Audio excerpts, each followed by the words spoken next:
items. We have several contracts in there. Do we need to pull any of those out and vote on them separately?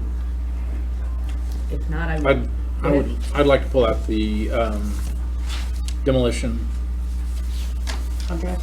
Okay. Agreed. Okay, all right, then I would entertain a motion to approve the consent agenda items with everything except the demo contract. So moved. Second. Any discussion about any of the items in the consent agenda item? All right, all those in favor say aye. Aye. Any opposed? All right, let's discuss the demo contract. All right. Demolition contract, you want me to just go through it real quick, or? Yeah, just like, I mean, I think all of us are aware that we had a local contractor that may not be recommended, so we just want to make sure we understand Correct. that we're giving all consideration to local if possible. Sure, not a problem. And quite honestly, I don't know the gentleman himself. All I know is the work that he's done for the district through research and going back and looking at what he's done in 2010, 2011, 2013, and then that was the final one here in admin parking. All those projects that he had bid on and did for the district were late by 45 days, 30 days, and 21 days. Accumulated on the last contract that he had in 2013, $6,000 worth of liquid damages, and quite honestly, the work wasn't to par. After talking with Bob Weber, I gave him a call and said, "Hey, what do you know about Tom Kaufman?" He said, "Well, how much time do you have?" Not saying anything bad, just the work that was done was not done in a timely fashion. And quite honestly, there wasn't a whole lot of separation there between him and the number two bidder. Number two bidder, we did extensive background on this gentleman, their company, and what they did throughout the city of St. Louis and outside of St. Louis. A lot of school districts that he's done demo for, demoing high schools, middle schools, as well as a lot of city buildings, as well as home demos and things like that. Everything was done on time and quick, and in fact much faster than what the contracted dates were, is what we heard from a lot of people that we talked to. And so what we want is somebody that's going to come in, get the job done, do it right, and then in a timely fashion. So that's why we chose to go with them. Just one other thing, Mr. Kaufman was on a 5-year no bid hiatus, if you will, and that ended in 2018, and haven't had any other bids since I've been here anyways in the last 2 years. And then that's where we're at, and that's why our decision was to go with the next bidder. Okay. Frank, just for the record, what I think what's passed its way around, or at least what Mr. Enlow just handed me, is a letter dated September 25, 2013 from Mr. Weber to Mr. Kaufman that Correct. essentially details what you just shared. Correct. Yeah. Okay.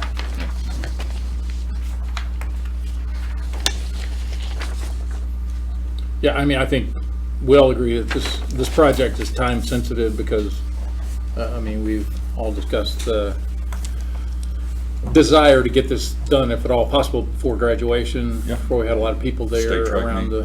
so, I mean, I think clearly, in my mind, your decision is justified based on the failure of him to meet time deadlines in the past. So. Were there other local bidders that were close There to were the selected? none less than $100,000 difference in what Premier had bid. Okay. Any Okay. further discussion? Anybody like to make a motion to approve the contract to demo? So moved. Second. Any further discussion? All those in favor say aye. Aye. Any opposed? Motion passes. Thank you. Thank you. Before we move on, well, I guess we'll just start with reports and communications on the coronavirus, and you can talk about how we're going to condense this meeting because there's more than 10 of us here, and we're trying not to have groups of more than 10, so we're going to try to go quickly. So let's go ahead and turn it over to you. Yes, and we did, as far as with the setting, we did announce today that our schools, we will be in session tomorrow, but starting on Wednesday, and we'll return on Monday or no sooner than Monday, April 6th. As far as back in school, we've already had planned from the school calendar this year, spring break next week, And so there have been plans for that. We were hoping we could get through this week. We didn't feel like we could. And bottom line, we want to do our part to keep from the spread of the virus, and to do our part as a school district to ensure a safe environment, not only for our students, but our staff as well. So we made that decision today, communicated things. What we want to do here as we look at kind of condensing an overview that I gave, Chad Suter, who's just stepped out. Hi, Chad. You're good. Sorry, I didn't mean to call you out on that. Is our Director of Health Services, and was going to ask him to kind of give a quick overview. What we wanted to do was, as we look at things, how we've communicated through Ryan, and then Brian from a Chief of Learning, how we can, we want to provide learning opportunities for our students. And you know, I shared today in my personal tweet with regards to the closure that, you know, if there ever was a time of being stronger together, now's the time. And so we believe that of all hands on deck, of giving our students an opportunity to reach their potential. And these honestly are uncharted waters for all of us. And so just trying to work together, we have a strong team, and we've had a lot of conversations as we work through this. So Chad, if you come give a little bit of an overview of the virus, and then I'm going to ask Ryan, and then Brian, Gary, Lori, and then Joe as far as technology, and then Dan some food service, because we have a lot of our students that we want to make sure that we provide meals for them. And so if you give an overview, Chad, I appreciate it. Thank you for allowing us to talk to you tonight. My name is Chad Suter. So I'm new to the district starting this summer. I'm the Director of Health Services. So my background is I come from a local area hospital here in town. Got 9 years of ER experience, 3 years of trauma, 14 years of pharmacy. So I'm definitely well versed on the knowledge that we need. So just a brief update on COVID-19 for our area. Everybody knows, they're familiar with what's going on statewide, or like the United States, but let's bring it more closer to home. So right now we have a total of 6 confirmed cases in Missouri. So we've got Kansas City, St. Louis, and Springfield. Those are the closest cases to us. So as of today, right now, I speak to you with no concerns of corona in our backyard as of right now. However, there is an increase of testing that's going to be rolled out this week with mobile labs. And what they're going to do is allow more people to be tested even if they don't meet the CDC guidelines. So I feel that could cause a little bit of a spike in our numbers that we see. So proactively, we are, just like Larry mentioned earlier, we want to be proactive with trying to help keep our kids safe as well as the parents, because we know that the COVID does not affect children as much as it does adults. So what we're concerned about is if you have children that are being exposed in the environment, they might not show symptoms, but they're taking it home to their grandparents. So by the decisions that we made today as a district, I feel this is our opportunity in order to help keep the district safe. And so the plan that I'm working on from the health part of it is whenever we come back from our extended break, we have to be on high alert before the next couple weeks, because that's the incubation period of the virus. So we want to make sure that we took this extended break to do our part for the community, but when we come back, we still have to keep our students, our staff, our families safe. So I have developed a procedure for our school nurses that whenever we are back in session, we will be able to assess somebody that is flu-like symptoms, is the easy way to say that. That way we can mitigate if we do have an employee or a student that's sick. We can work quickly with the building administration, myself, and also Ryan with communications. We have been pretty much paired up to where if you can't find one of us, you can probably find the other. And that way someone always has a point of contact.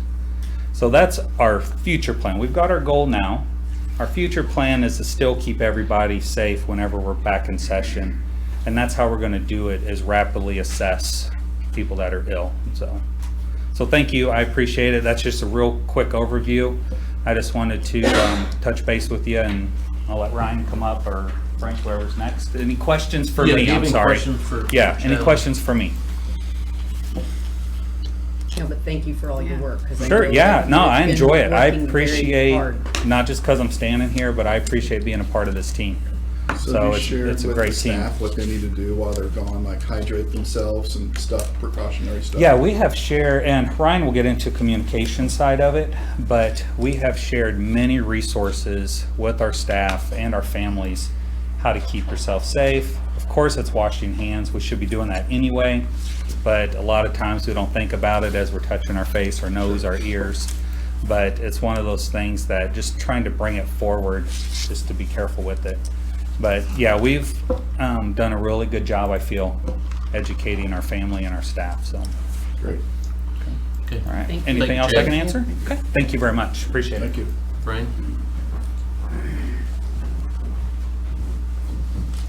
Ryan Burns, Director of Communications. Nice to see you all during these unprecedented times. Like Chad said, and I do want to take a second to just thank Chad, because I think we as a district are so fortunate to have a health professional of his caliber here, and I certainly know that I have leaned on him heavily in the past several weeks to give guidance from his perspective, and I greatly appreciate having him as a resource. We have tried in our communications with families to stick to the facts, the information that we are receiving from health officials from the CDC and departments at the state and national level, so that we can maintain a calm and informational front for our families. Like I said, we have no confirmed cases in Cole County or even in central Missouri right now, so everything that we're doing is precautionary and proactive, but we also recognize from a communications perspective that we're often under a microscope. We often have a lot of groups in the community that are looking to us for our leadership and guidance. So thankful to Larry for being proactive as well and supportive of all of the steps that we've taken early on. We started communicating with families on March 2nd was our first message that we went out, just letting them know that COVID-19 is a new virus that's been introduced into our communities, and just sending them best practices from the CDC about hand washing, monitoring students, keeping your students home if they're ill, the same type of information that we would typically send during a flu season. We followed up on the 9th, letting them know that there had been a confirmation of a case in Missouri. And also on the 12th, last week, as many of you know, we did limit out-of-state travel for any of our school-sponsored activities for students and staff. We followed that up today with a message to staff. We've asked our staff members to log any travel outside of their county of residence for spring break. So that gives us a baseline of information when we return to know simply which staff members have been where. Obviously, the CDC has guidelines on traveling to other countries, but within the continental United States, you're kind of at your own will right now to determine what's going on in a state or a region if you have travel plans. So we would like to arm ourselves with that information so that when we do come back into school, we just have that baseline of knowledge of which staff members have been where, and like Chad said, with our school nurses, we can communicate and we'll know which symptoms to watch for, or just kind of be mindful of health best practices for our employees that return from travel. So the message went out to families as well today, letting them know of our closure. And then lastly, our communications team is working on building a separate standalone page on our website.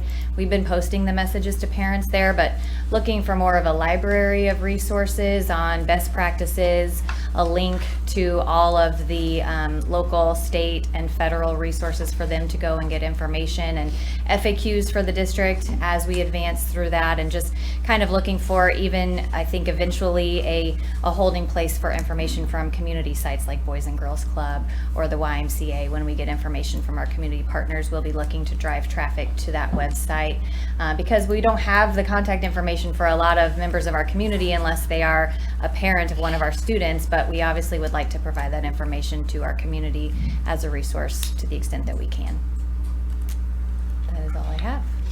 Ryan, are we setting up a single call number? Are we using any one point of contact if people have questions, or anything district-wide, parents or whatever? Or are we just letting them? We haven't district-wide. We have been sending talking points to the staff in our buildings regularly, so that if they get calls to their front office or even parents as they're dropping off their students, we want to arm the employees on the front lines to be able to answer some of those questions. I think that that's been relatively successful. We've let our staff know that if they have questions beyond just the basics, that they can accelerate those to Chad or myself, and then we kind of take those on a case-by-case basis. A lot of those calls naturally end up funneling through our office as well in the communications department. But right now, we haven't seen enough of an influx as a need to do that. I think if we determine that that would be something that was necessary, we could explore that certainly in the Okay. coming days. Well, this information is just moving lightning fast. And I have to say, as a parent and as a community stakeholder, your communication has been stellar. It truly has. Thank you. We are trying. Yeah. It's new territory for all of us. You're doing a great job. Thank you. Yeah. I think the thing I've heard most often is that the appreciation of not only having good and timely information for the district, but to an extent also being a repeater of important information from a local health perspective as well. So, and you kind of touched on that in your It's our remarks, goal. but I think that's Right. really helpful because as we get deeper into this, and we will get deeper into it, then I think folks will, more folks will be kind of, opening up their ears and looking for more pieces of information. So we appreciate your efforts there. Thank you. Great job, Ray. Thank you. Brian, would you kind of give an overview from a learning moving forward here? Okay. So speaking of new territory, we've not been in the business historically to provide instructional services at the home level, but it's something that we need to do. And so we've been a lot of conversations taking place today. And as we thought about how are we going to provide meaningful, relevant instruction at the home site, one of the things we were careful with is that we didn't want to create a new system that was going to cause confusion, given the fact that we have such a short turnaround time for when our students will be walking out of our doors tomorrow. And so we're fortunate that you're all familiar with the iReady assessment that we give. The Curriculum Associates is who manages that for us. They reached out to us and they're providing us free instructional licenses for all of our students in ELA and math, which is a very, very big thing for us. Outstanding. We typically, throughout the year, for the last 4 years, have purchased licenses from them at $20 per student per content area. So they are willing to give it to us for all of our students, ELA and math, free of charge. The importance of that is that our students are familiar with that platform for the most part because they take their assessments, and many of our students, a few thousand of our students, use it for what Curriculum Associates are giving us, and those are licenses. And what a license is our students some of our students currently use them in the classroom, is that during the class time, a teacher has the ability to put a child on a device, get them logged into their license, and their license is it's an adaptive program, which means that when a student gets on there, it's taken the assessment data that they did, it's analyzed what the student's strengths and weaknesses are, and then it provides them instruction on their level, which is a very important piece for what we're about to do, because what we didn't want is just to send home the same old things for kids to do when we know that many of our students are on different levels. So we're excited about the fact that iReady is going to be our platform for our home services, because it is a very intuitive program and it's very adaptive for every student. So some of the challenges that we're going to have, obviously, that you're probably thinking, is that internet services could potentially be a problem for some of our students, and we know that. We also acknowledge the fact that we are limited in our ability to ensure every student does have internet services. But we do believe that the majority of our students have internet access and are going to be able to use this program. A couple of things we're going to do to help support those that don't is, Joe will talk a little bit about some additional sites where students could access internet if they needed to, and if they had access to it, if they had the ability to. But more importantly, one of the things we talked about today is we have our teachers, starting on Wednesday, they are going to be developing supplemental packets, so paper pencil packets that we will be sending home with the students. And so in the event that we have a student who is not able to access their iReady license and doesn't have internet access, they will have the supplemental packet. They can at least do paper pencil work at home. And so we believe that we at least have the ability to provide something for every student. So our decision was that for our kindergartner and first grade students, we are going to be sending just the paper pencil work home with them. We won't be sending a device or expecting that they get on iReady. We'll provide them their work through paper pencil. One of the reasons is we just simply didn't have enough one-to-one devices to make it happen K-12. So kindergarten and first will have paper pencil. Then grades 2 through 12, we will do a one-to-one device. We starting even this evening and tomorrow morning, we've getting those devices assigned to students, and so tomorrow when they leave our schools, they will, every student, 2 through 12, will have a device and a charger assigned to them that they will take home with them and use that to access iReady.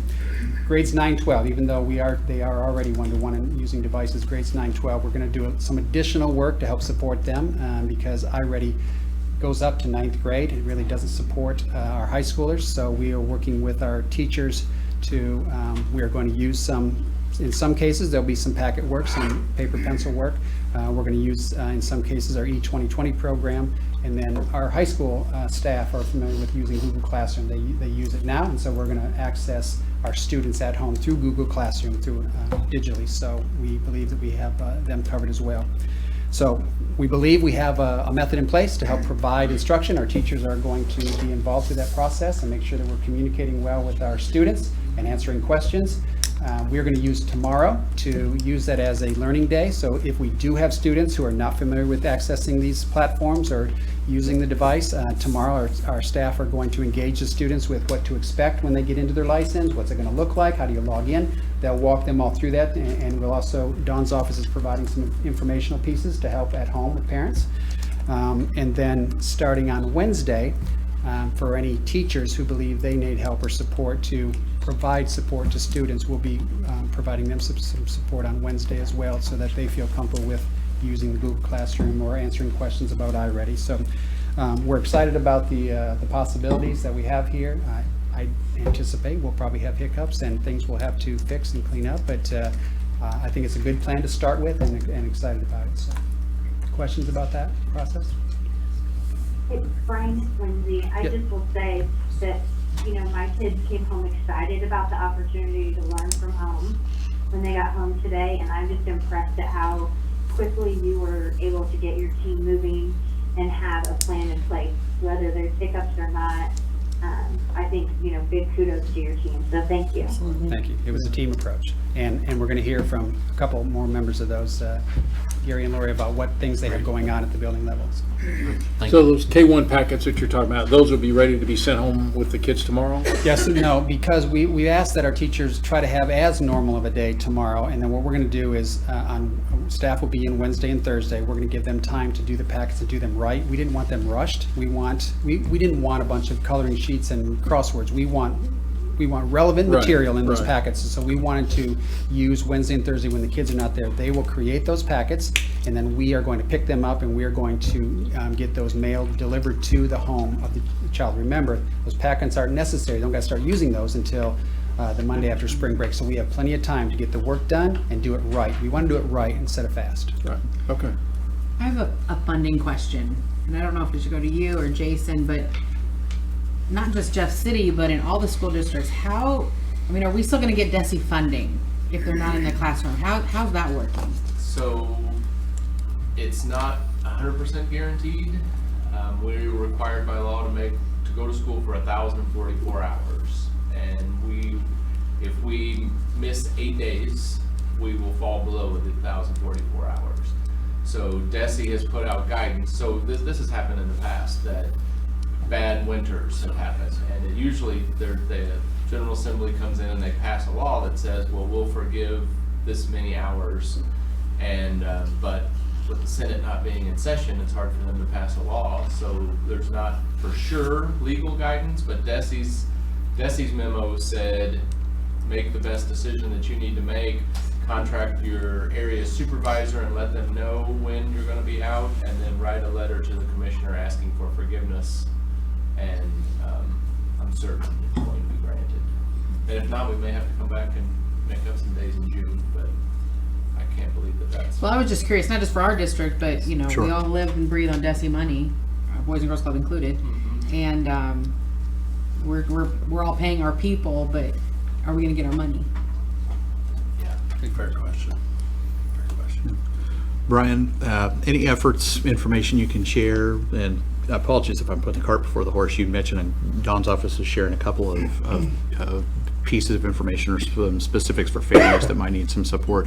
Any discussion or work around any kind of IT or technological support for kids or families, if they run into a particular issue with a Chromebook that they, can't, it's not pretty much surface diagnosis to where you can say, okay, turn it off, turn it back on, it ought to work, that kind of thing? Yeah, good question. So we discussed that today. So we're going to provide them numbers that they can contact. Most likely, we'll ask that they contact actually some of the tech support folks who could answer the questions a little bit quicker than our classroom staff. But yes, we're discussing that. Great. Provide the Okay. numbers for them to contact. Okay, so I think that'll be an important Absolutely. resource for parents or grandparents or other folks that are providing care in lieu of parents, since a lot of offices or buildings are still, are still open, so. Sure. Thanks. Okay. Yes. I forgot something. May I? Sure. Yeah. Brian. Brian, thank you. Thank you, I Brian. did the looking back and I forgot my looking forward. So we are planning this evening to send a survey yet to families to determine which of our elementary students may not have internet at home, just so that we have that information, as well as to all of our families to determine who may be in need of food in the coming weeks, which is something that Dana will talk about as well. But I just wanted to mention that those will go out as soon as I can sit myself down and get them ready to go out. And then we've kind of also been letting people know that we've got these 3 days this week, obviously, that will be out, followed by spring break, and that the earliest we would come back would be Monday, April 6th. But we do certainly plan to communicate and keep very fluid lines of messaging open with our staff and our families through that whole time, so that as decisions are made and as more information becomes available to us, then we will keep sharing information with them, certainly in the week following spring break, as well as to whether or not we'll be able to hit that deadline of April 6th. That was it. Isn't it fair to say that most every teacher in the district has shared their personal contact information with the parents of the students in their classroom? I mean, is that a fair statement? Or, I mean, do most parents have, well, Some type of I mean, Method of email, their school District email or or something? Yeah. a way to reach out to their those teachers of their students Yes. during time that if some question were to come up or whatever, they have a way. Okay. Absolutely. Okay, thank you, Ryan. Lori or Gary, what do you want?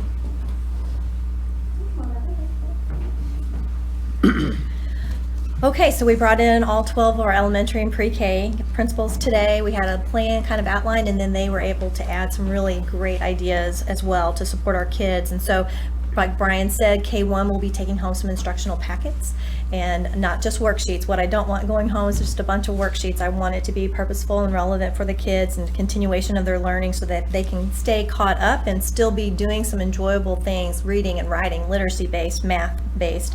Our curriculum coordinators and reading trainers have been working all day since this came out, that they're putting together resources and games that the teachers can plan 2 or 3 to send home in those packets, and they can do some interactive activities with their siblings and with their parents at home, but continuing the math skills and reading skills. Our librarians are getting involved. K-12, I can speak to K-5. They've been asked to check out 3 to 5 books to all of our kids tomorrow to take home, so that they have reading materials. And then we also have online resources and websites that they can access to get more reading materials and activities to do. What we want is that our teachers are not searching for a lot of things, that we're going to be providing them a lot of tools that they can choose from. Chromebooks, of course, like Brian said, are going to be being sent home with the iReady licenses. The teachers and principals felt really comfortable with that, and we'll roll out the help for the students tomorrow before they go home with those. And then special education, Bridget kind of worked with the team today, K-12, that special education also has to be a service provided while we are rolling out materials for our students, our regular education students. And so they'll be also doing some instructional packets that are tied to their IEP goals. And so students that have special education services will also get a packet of materials to take home from the SPED teacher in that packet that will be mailed. So parent communication, Ken, you had mentioned, will they have that contact with the teacher?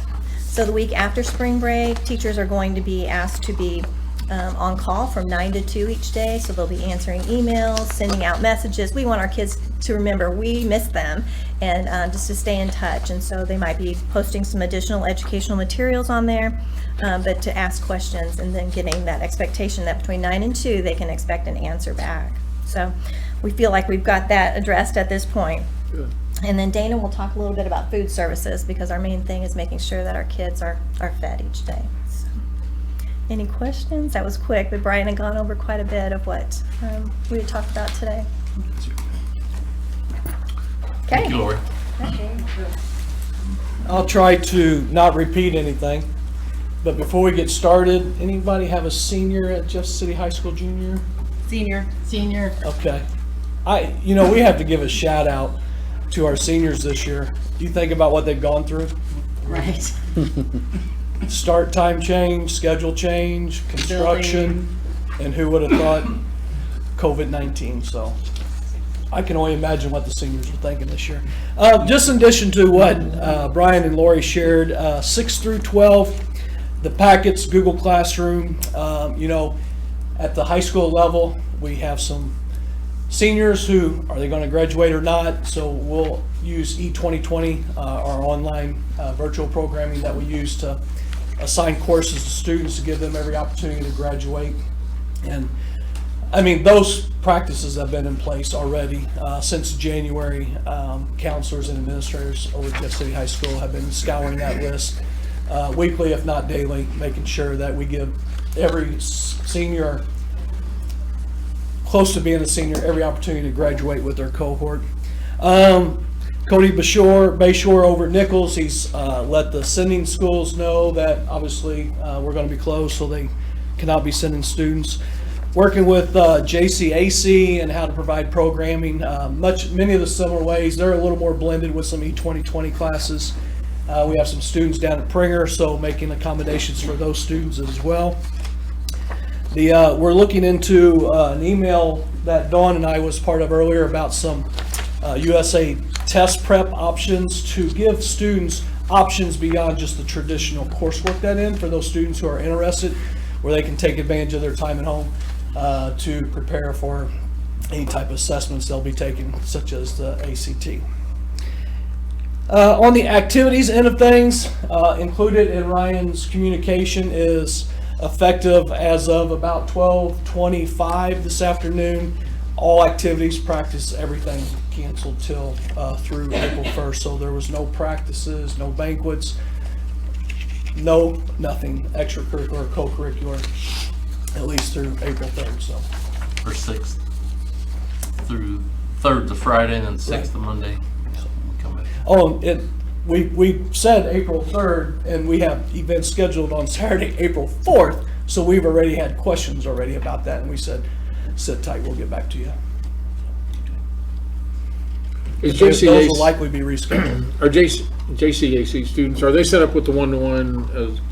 I talked to Chromebooks as Justin well? Day, and I believe he's talking to Rick Bates out of your office, and I think they need approximately 25.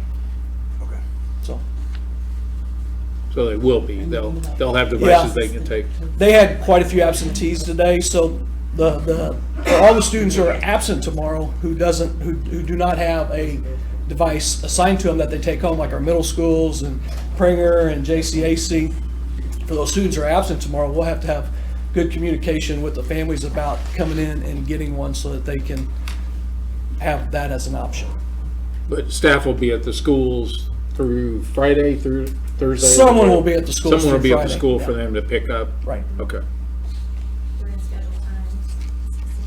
Okay. And then the students that are like suspended and are in those special classes still being educated, are we? Are you talking about SSC? The ASP? Yeah, so those students, Yes. their classes are already virtual. Okay. So it's just a matter of making sure they have a device to continue their work. Everybody's gonna be learning. Okay, Any questions for Gary? Any more? Thank you, Gary. thank you, Gary. Joe, would you give an overview on technology? I'll try not to touch on what already been talked about. We're lucky in that fact that we're a lot better off than happened 3 years ago, in that we're already one-to-one 6 through 8, and they're assigned to students. So that part of it is a no-brainer for us. And just a few short months ago, we went one-to-one 3 through 5. So we have to play a lot less catch up to get devices in kids' hands. When we went 1-to-1, 3 through 5, what the elementaries did at that time is they took the extra Chromebooks they had in carts and actually ended up making 2 through 5 1-to-1. So after we got input from the elementary principals today, we kind of let them decide how they thought it would be best for their teachers to get devices in the kids' hands tomorrow. We'll have a technology person on site at every building to assist, but they thought that the teachers would be the best ones to handle that. We got the documents that we need filled out so that we know which kid goes home with which Chromebook. We got those to teachers today. Obviously, the big, and it's already been hit on, but the big unknown right now is what families do or don't have access to internet. We did reach out to all of our local internet providers today, as well as all the local cellular companies that are in the area, to see if they'd come up with any programs yet for families that don't have internet access, to see if there was free internet access being offered for families yet. There's not. We also asked the cellular companies if there was any program for free MiFi devices and data programs for those families. Nothing yet, not to say that there won't be. So for those families that can and want to, we are putting an external access point on the outside of every one of our district buildings, so families can come to any one of our buildings. We're putting it on the parking lot side of every building, and they'll have access to internet at any one of our buildings. So the things that we can control and help families, that's about the best we could do right now. As they mentioned, we will have tech support staff, manning phones. Will offer support for any family that calls. Obviously, the unknown is when you're trying to troubleshoot an environment that's unknown to you. I mean, we have teachers at times where we have issues getting their devices connected because of the security they have set up on their home network, but we'll certainly do everything we can to get kids connected. Trying to think, I think for the most part we should be good. I'm sure there'll be glitches, but we'll work through those. But we're definitely in a lot better place now than what we would have been if, like I said, 3 years ago this had happened. So any questions? Are there free Wi-Fi access at libraries and places like that? Have we maybe given them, in addition to the point at our buildings, have we given parents information about where they could go, public places they could go to? There are places, and I don't know we've provided it. The thing we're starting to run into is a lot of those places that we would normally point them to are either shutting their doors or they're keeping they want limited number of people coming in there. So it's an odd situation to try to deal with. So we're doing everything we can so that we can provide them access, where we can. Yeah. So I was just sitting here trying to think of, could we create some kind of a seating spaces outside of the buildings so the kids could be able to sit there and do their work? And it occurred to me, I thought, well, 10 or less, like you mentioned at the top of the meeting, will rely. So with those guidelines in place, that creates a really, that's a significant extra barrier that you've got to have to consider. It really is. It's a challenge. Yeah. Do we not have Spectrum and Comcast? I hear they're doing free, but are they not in Jeff City? Yeah, they're not. So I called Spectrum today, and they're not offered in the Jeff City area. It would not let me even go to trying to customer 51. So we don't offer it. Comcast is mainly in the Columbia area. I know. I'm really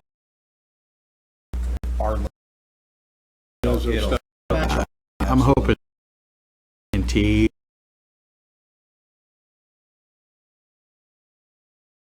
if we had some families that had access to cost Wi-Fi, if not free, or some options for hotspots, things of that nature, things that we all take for granted. Approaching none of that can be. Hoping we some local carriers help us out in that regard. And that, not people much thought to in uncharted territory, but we don't really know what's going to happen once everybody's home either, and what kind of stress that's going to bandwidth for providers their tires. I mean, there's a lot of unknown. A lot of places don't have a fire. In a home in the 2 through 5 or 2 through 6 that weren't typical. Are those insurance? Because I mean, We just set aside funds to cover break. We sell money account so it's not external. It's just an that helps administer them. They get like $8 per sale. okay. So we did push out all the student Chromebooks to plastics. Link that out. So every desktop, anything, it'll be for them. Okay. Questions for Joe? And I know I've mentioned this, but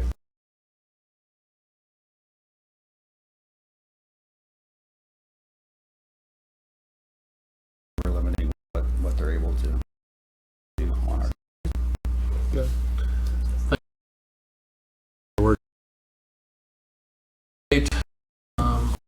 Food opportunity for students. This is going to be kind of dealt with something like this, but to feed at tomorrow's, if that makes tomorrow, so 2 meals when they pick up. We're planning to feed at both of the middle, east, south, west. This is something new. We're not really sure how many meals or what to do. Thankful to say that Ryan will send out. And we encourage families, if you intend to meals, please enough food, having. So we are kind of a health, typically program, which is administered, and there's under that, and so we're able to we have in to prepare these meals in.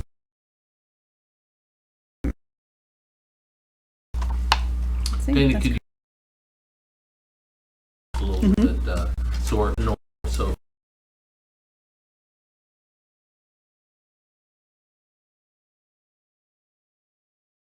And we're going to do kind of like a grab and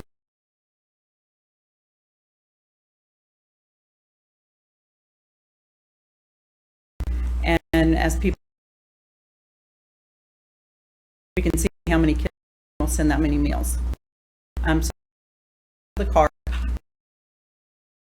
will send communication to bring more meals out.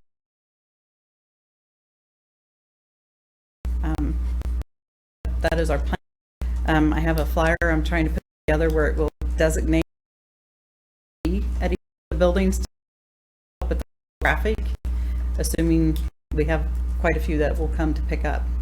It's going to be a learning game, but I think we're prepared and we're ready. Number game, I'm assuming, because you don't have any idea. And then will you do anything more on a Friday for the weekend, or? We won't be. We're not planning to. If we feel like there's a need, that's something we can look at doing. Right now, the waiver under the summer food service program would just be during those five school days. So will we still have the buddy packs then? Will they be The coming out then on Friday? I am guessing so. I'm not familiar. I mean, I don't really work with the buddy pack. I had texted with Claudia today, and I know they are packing to provide tomorrow for on their way home. We've not discussed, but that is an option to see, and if they can't, we do 1,100 buddy packs on each Friday, and so there is a need over the weekend besides just during the week. So I'm going to reach out to her tomorrow and see about if they're not available. Is there something we could do with our staff possibly to coordinate getting some of those buddy packs packed to provide on the weekends. Because we know there's a need. Hey Larry, I Yes. did hear about buddy packs and that that's all still in place along with the double buddy packs for the spring break week. Okay, And those have already been packed and prepared. okay. So Boys and Girls Thank you, Club Lindsay. is going You're to welcome. follow suit with you and do dinner for kids, any child in the community. It'll be same side, curbside, carry out. We are asking parents to call, we have a flyer that we'll disseminate, to call us between 8 a.m. and 1 p.m. to let us know you're coming that day, how many kids are in the household, and then we'll have our staff that are just like you running it out there. So we're gonna offer that for dinner so we can at least know that Awesome. you've got breakfast and dinner or lunch covered, we'll have dinner covered. Because our fear is that as this continues to happen, parents are gonna be working less, their paychecks are gonna be smaller, and there's gonna be less money for food, so, Well, if you look at the grocery stores lately, there's not a lot of food on the shelves. Yeah. Right. So how are you gonna do people who don't have cars and transportation to be able to pick up and go do that? How are you gonna handle that situation?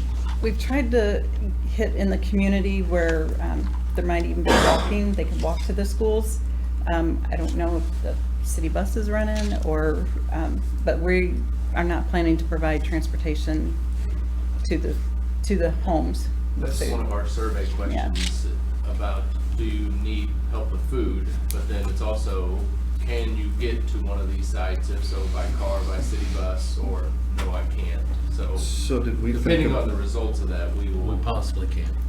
try and figure something else out. so did we think about doing what Atlanta's doing where they put them in, do the buses and bus stop them and Especially drop them off Callaway. at the bus stops? Callaway Hills is so rural that. You guys did look It at is that? very rural. It's still a possibility depending on with our survey question and the survey I understand, results. So, so- yes, it is. We discussed that and with our transportation as a possibility, so. Our contract with First Student allows us to, we could engage them to do that within the parameters of our contract. We could. So if we don't use them, we don't pay for them right now. So if we decide to do that, I mean, it was built in. We're saving money when they're not running during these days So if anyway. we were district operated, and we've told all our employees, we are paying you, even Yeah. if we're not in school. If we were running our own buses, that would probably be something we would do without a doubt, because we would already be paying those folks, so we have to just work through that. Yeah, I don't think we'll need, I think we could do that. You need them all. Depending on the survey results and with providing in the 8 locations, providing dinner, that we'll determine that after the survey results, but we think that's a possibility. I think Lindsay started to say something. She had a comment or a Yeah, no, question. I just was gonna say for Dana and Stephanie, either one, if there are ways that we can help, you know, make meals or help deliver stuff or whatever, just please let us know. right. Yeah, I would think we could put out a public Yeah. appeal of some kind, and if we had to, we could get some, I bet people would help. Right. Kind of like Dana, we're unsure if this is 10 families or 1,000 families. Exactly. And so we know that if it's a large number, we need volunteers. You know, we can use the Boys and Girls Club fleet to make any deliveries to neighborhoods if we need to, and it wouldn't cost the first student, if that would just need to be a couple. So I think there's definitely options once we have those survey results to have an idea. But I'm with you about food insecurity. We gotta think about that. Well, and I think your concern about loss of income is real. We had a customer of ours today in our company. We got word that they had notified their employees, and I don't even know the name of the company, so I couldn't tell you, but I just know that it came across, they were releasing all non-essential, what they classify as non-essential employees without pay. And that notice had just gone out, and so, there's a group of employees, don't know, are local, I don't know what their line of business is, but they're sent home without pay for an indefinite period of time. I So, know some states have made exceptions for unemployment. I know, right, benefits, I but don't know if think Missouri that has yet, but some of the states Well, are they're announcing, yet, the hopefully. change, they're modifying their eligibility criteria for Right. unemployment, but I haven't heard that about Missouri yet. Not as of Springfield yet. just went to no dining in, drive-through only, carry-out only. Really? What did? Springfield. Springfield. So you know that those restaurant workers. will Right, there's not gonna get be, paid. any of the service industries, hotels, food service are gonna be And they won't be paid. dramatically cut, yeah. Thank you. Okay, thank you. Thank you to all of you. Thank all. you. I mean, Yeah. Team Appreciate it. effort, and getting them educated and getting them fed, and it's- Here- The Thank you. only question I have is about have Larry, you communicate with our central office staff, what our expectations are about adjustments are we making for people to work from home if they're able to, and to reduce? We're discussing that in the morning meeting. We are having a meeting right now. We are working through this week as far as our 12-month employees treated as like a snow day. It's not a snow day, but as far as our 12-month employees, and if they want to use vacation or comp time, they're able to do so.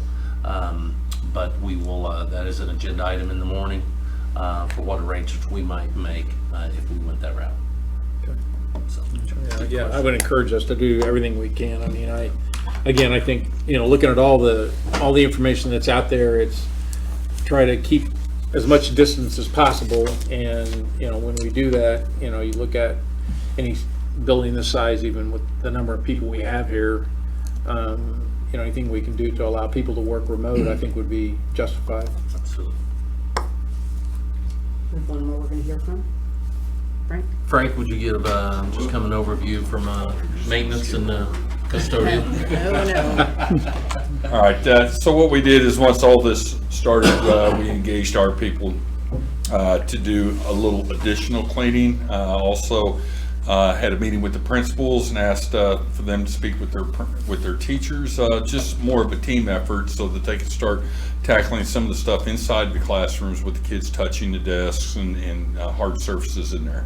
Throughout the school, that's what we're doing as custodians. Throughout the day, they're running around, cleaning hard surfaces, sinks, handles, doorknobs, door jambs, and what have you.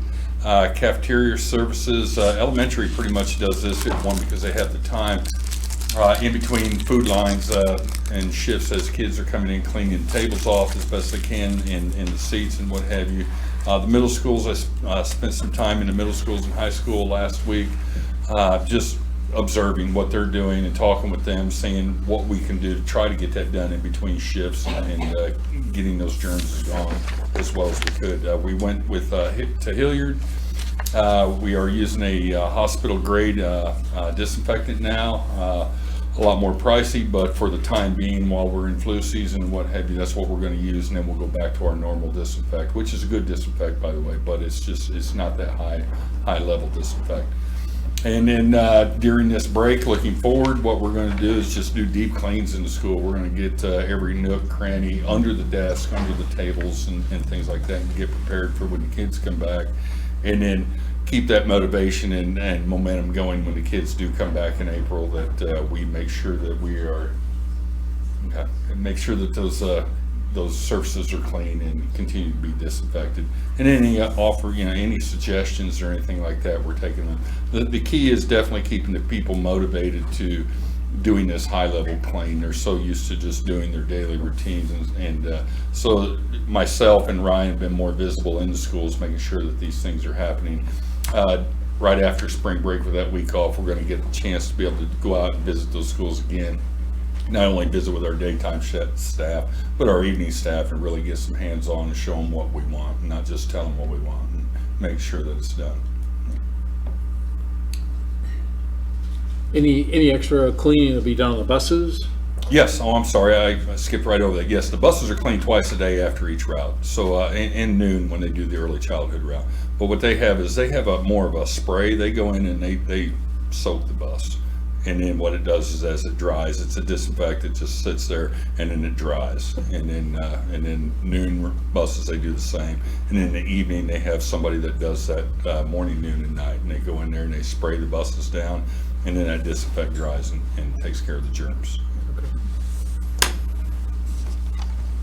Any other questions for Frank?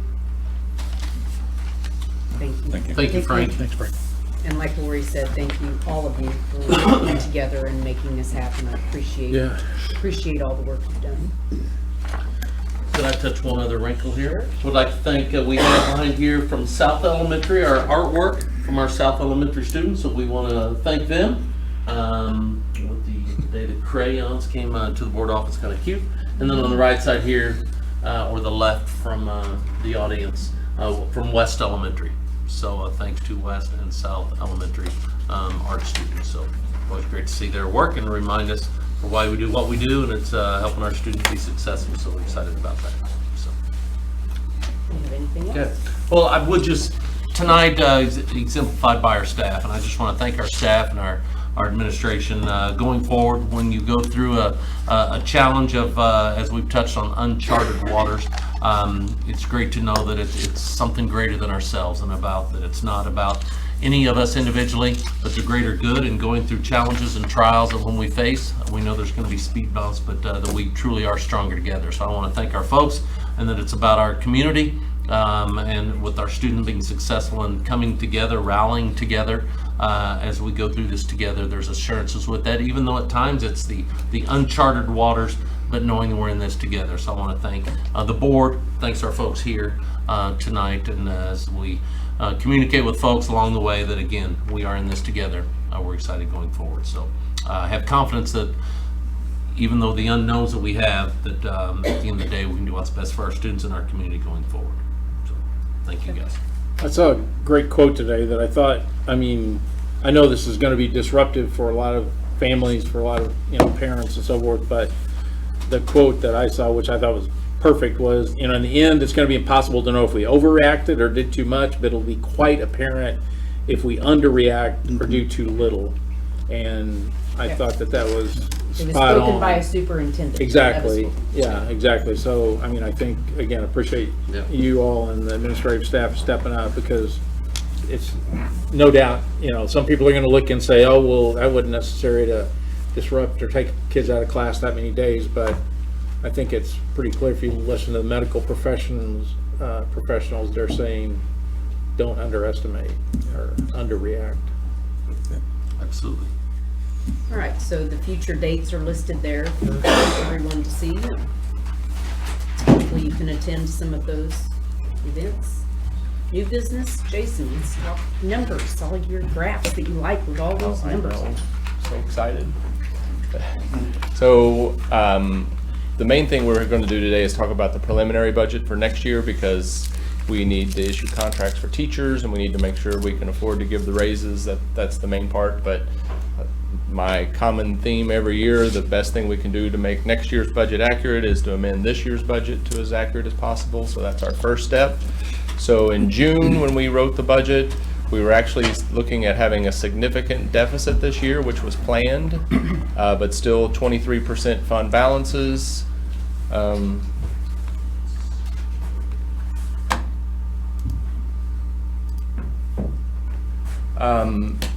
So this is the second budget amendment, and we have so up at the top are revenue adjustments. So current property taxes, we now have collected property taxes through February. So comparing what we've received this year through February to where we normally are, we feel like we can increase the budget. State assessed railroad and utilities, those have come in above where we expected. When the budget was written, the state budget was written, there was an increase in the state transportation formula, but in the past several years, every time there was an issue with the state budget, that was the first withholding that happened. So we didn't budget that increase, so we're going ahead and put that in now. That may not have been the right thing to do, but we can always amend again. Early childhood special education, that is a 100% reimbursed program by the state. And so they reimburse our expenses from the prior year. So those are known numbers now. Our final expenditure report has been submitted. So we're going to get additional state aid for early childhood special education. And our high need fund application, when we educate students and the cost to educate those specific children exceed 3 times the normal cost of our per pupil, there's a fund to reimburse us an amount above that. Bridget's staff does a great job filling this long application out, and we get more money from that also. So it's a total increase of revenues of $374,000. Just contracted transportation, this was before we were looking at maybe not doing some days, but as you know, we added some routes in the second semester, so increasing our contracted transportation estimate. Looking at where we are, we're through February in salaries, and we feel like we can amend the salary budget down by $100,000. And by not having a budget, or not having a school election in April, we will save that money. So that is a total change in fund balance to the positive of $361,000. And then those are in the operating funds, and then down below, changes and adjustments for the debt service fund, increasing that by $75,000. So we're now, instead of having the very big deficit that we had before, we're now looking at basically a balanced budget for this year. And also remember, we'll talk about this when we talk about next year's budget, but we're transferring $2.4 million from the general fund to the capital projects fund because of the huge one-time amount of money we got in the county stock insurance. So that is also in addition, that's new from when we wrote the budget back in June. So overall, the budget is a very positive story for this year.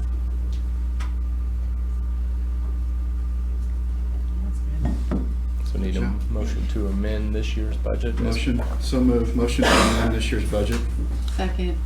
Any more discussion? All those in favor say aye. Aye. Any opposed?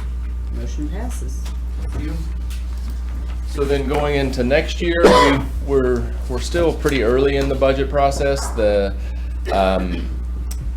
state revenues, the House budget has been marked up in budget committee, but they're over there working on a budget right now. That's their main priority, is the House is working on a budget, hoping to get it done before spring break, and then the Senate will come back after spring break, and that may be all the business they do the rest of the session, but they have to get a budget done. But we don't have that information yet.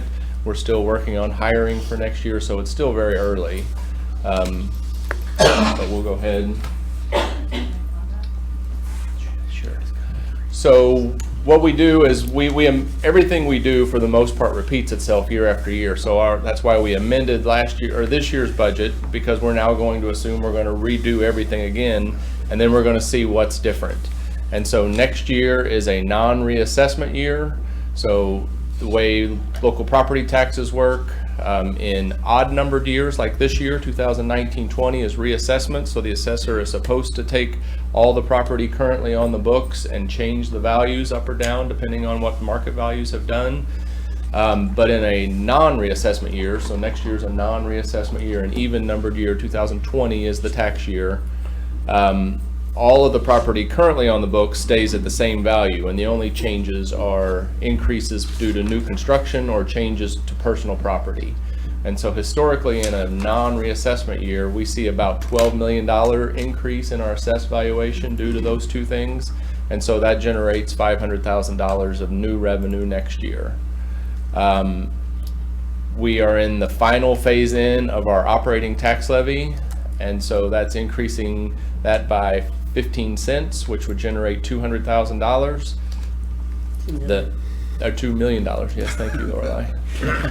Extra zero there. Yeah. Good catch, kind of an important zero. The state aid, we're expecting no increase in the foundation formula. The state adequacy target is the main driver of funds in the foundation formula, and that's recalculated every other year.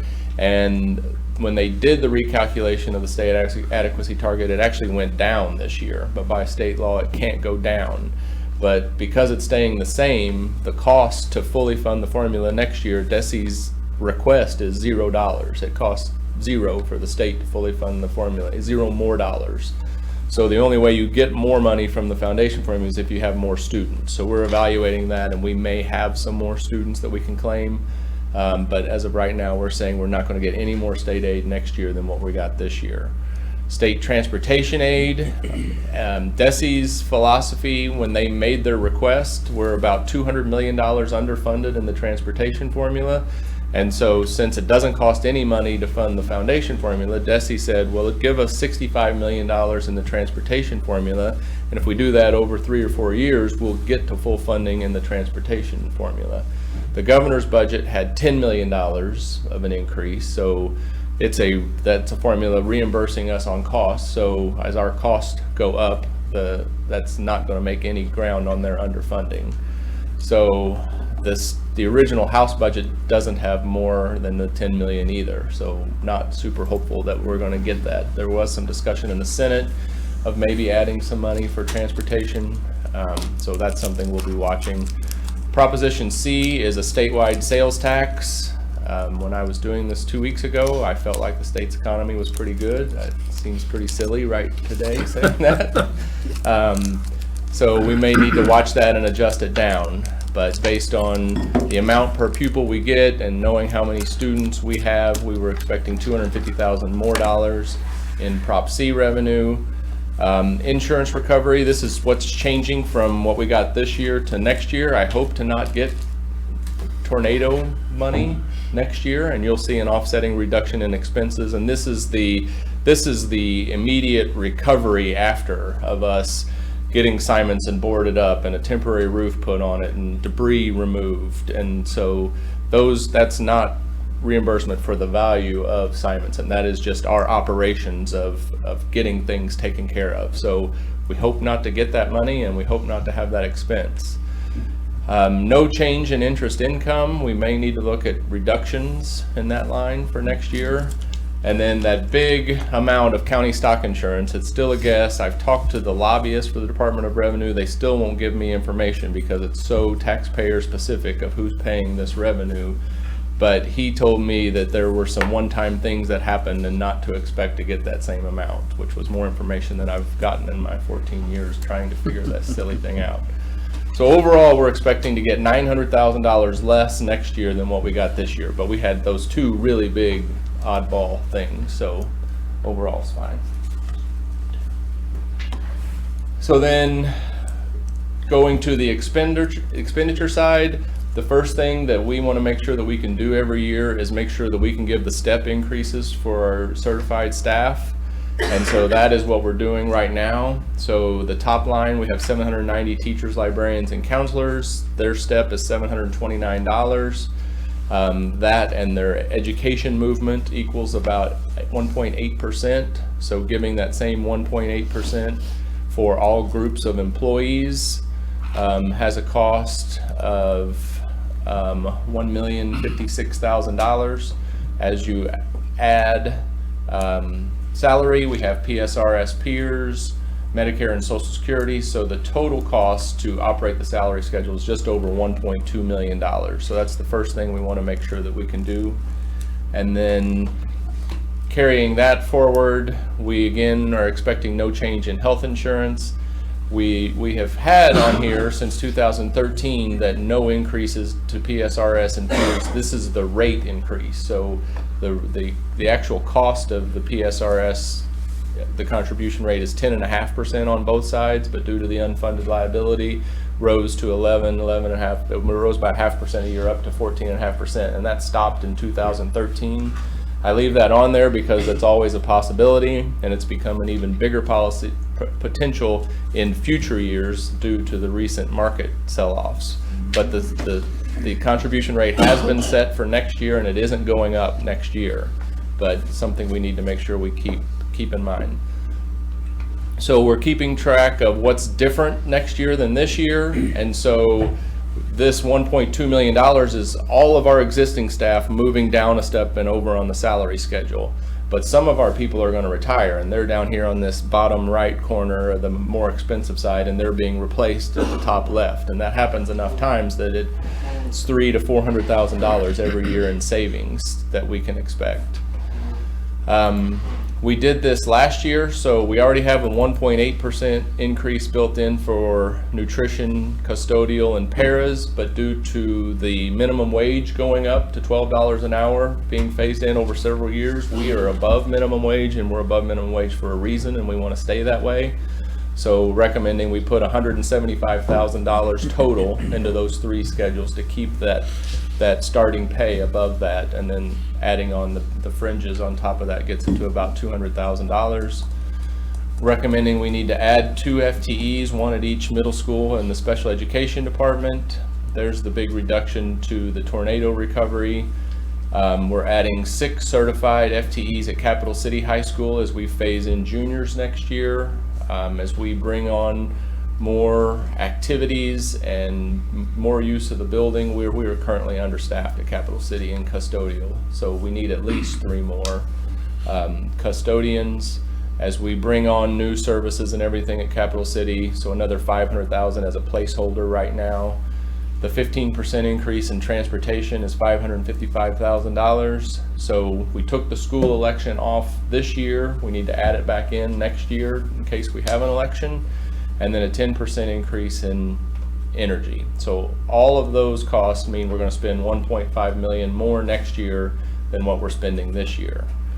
So if you repeat everything, so this is what we had this year, a very slight deficit. If we repeat everything, we would end up with this $53,000 deficit again, but we have $900,000 less in revenue. We have $1.5 million more in expenses, but we're not going to do that $2.4 million transfer again because we're not expecting that big county stock insurance. So still running basically a very balanced budget, and our fund balance still remains well above the 20%.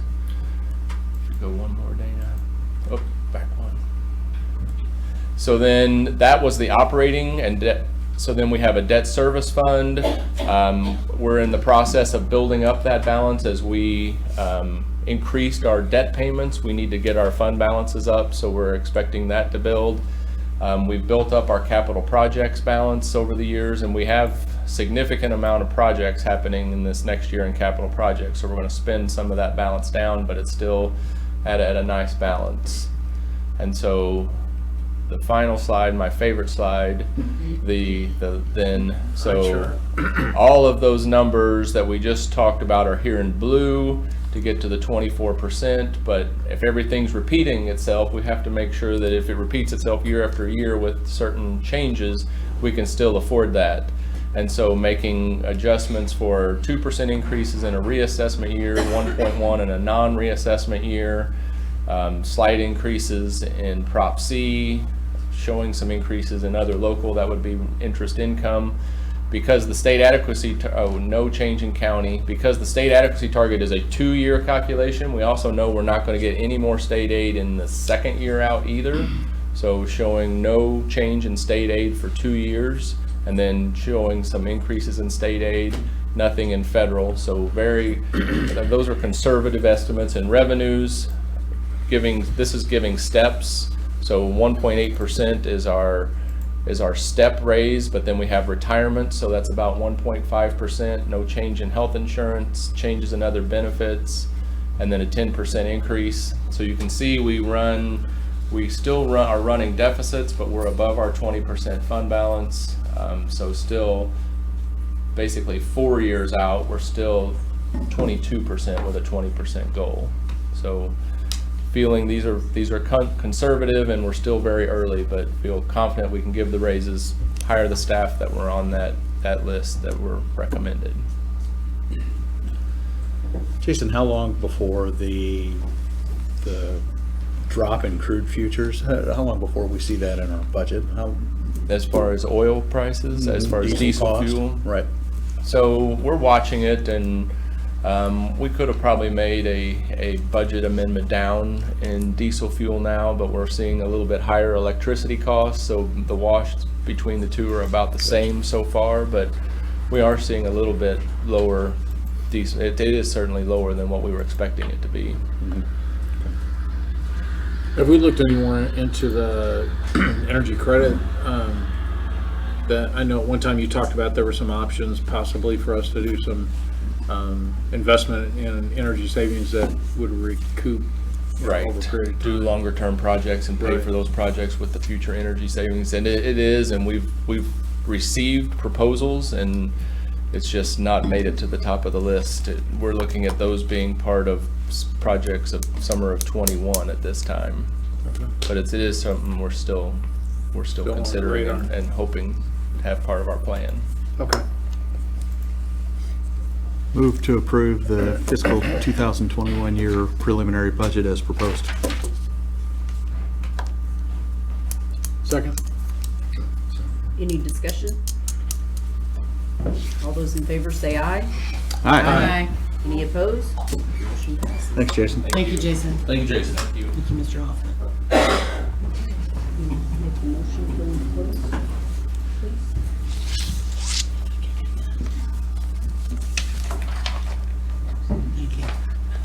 Do you need my help with this part? Lori's trying to do We're it. waiting Got your for back, you. Lindsay.